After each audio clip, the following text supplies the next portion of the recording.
Hello, welcome, and thank you so much for clicking. On today's episode, I'll be extending the knowledge that I gave in a previous video on how to find free and legal gold digging spots in California using a variety of overlays on mylandmatters.org. And today we're going to throw in another hitch with MineDat.org or MineDate. No, it's MineDat. So it's a little tough to give you this information for free because I worked so hard to attain it over the year or two that I was out there, stuck almost in the wilderness, purifying gold out of the Jupiter Hills.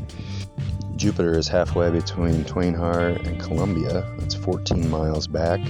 Italian Bar Road, which is infamous in itself, and several videos could be done on it. Now Jupiter's located right in this area between the two blinking fingers. You can see there's a bell-shaped road right beside another oval-shaped road. And then on this particular view, you can see the private land is in the non-shaded and the public land is in the green shaded here. Jupiter is nestled between two waterways on an elevated plateau. It has a waterway that dissects it, but it doesn't have a name on the current maps.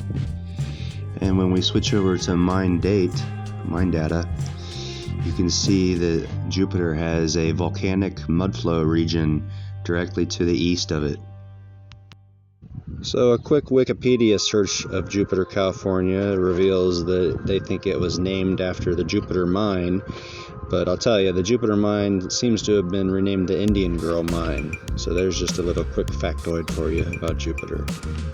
It also had a post office in the notes, and I can attest to that. Me and my friend found that. He's a landowner back there in Jupiter. He owns the largest plot of land. That's why I'm somewhat of a knowledgeable person about the area, is because I stayed out there working with him on developing his land, and I got to prospect the whole time. And so here's a few screenshots that show the historical activity of the claims in this area for these quadrants.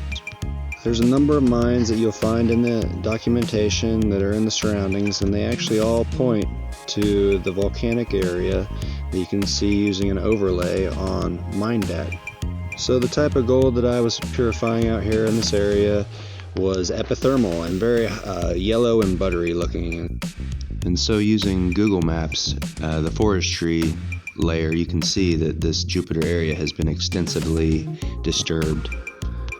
So in the next couple slides, I'm just going to repeat what I did in the original video with mylandmatters.org and show you the quadrants that you can go and dig legally for free without being intimidated by anyone, legally that is.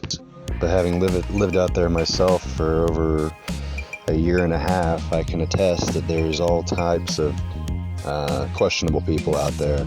You got stealers and hucksters and silver-tongued con artists, so just be very careful who you associate with when you're out there in the middle of nowhere, because it's off the grid and you're at the mercy of nature and people if your car gets broken down.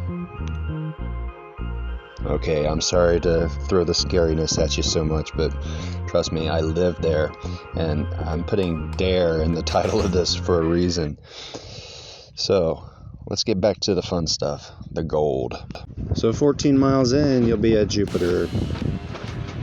So let's go ahead and repeat the process I did in the original video to show you where you can go for free and legally to dig for gold. So here we have Jupiter on mylandmatters.org, and we're just going to build the layers. We're going to start with the mineral patents, which is the criteria that allows you to know that it cannot be claimed up again. And then next we'll add the current claims, the lode and the placer, and then these three layers alone show that the Jupiter quadrants are available for digging.